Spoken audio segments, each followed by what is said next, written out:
காலம் எவ்வளவு கொடூரமானதுன்னு தெரிஞ்சுக்கணுமா? அப்ப இந்த குட்டி கதையை முழுமையா கேளுங்க. ஒரு சீடன் தன்னோட குரு கிட்ட வருத்தத்துடன் சொல்லிட்டு இருந்தார், குருவே, என் வாழ்க்கையில நான் நிறைய துரோகிகளை சந்திச்சிட்டேன். என் சொந்தக்காரங்கெல்லாம் என் முதுகுல குத்திட்டு போயிட்டாங்க. அவங்க எல்லாரும் சந்தோஷமா தான் இருக்காங்க. ஆனா நான் தான் அவங்க செஞ்ச துரோகத்தை நினைச்சு வருத்தப்பட்டுட்டு இருக்கேன்.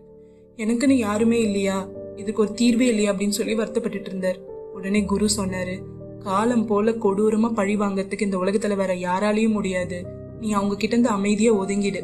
பழி வாங்கணும்னு நினைக்காத. நீ சிந்துற ஒவ்வொரு துளி கண்ணீரும் கடவுள் பார்த்துட்டு தான் இருக்கிறாரு.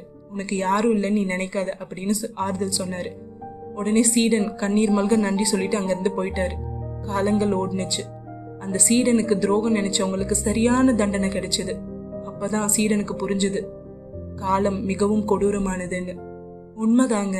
நம்ம நல்லது செஞ்சோம்னா நமக்கு நன்மை மட்டும்தான் நடக்கும். ஆனா கெடுதல் நினைச்சா காலம் கொடூரமா பழி வாங்கும்.